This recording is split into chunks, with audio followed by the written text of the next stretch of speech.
I am because I belong.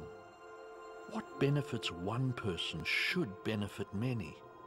What threatens one threatens many.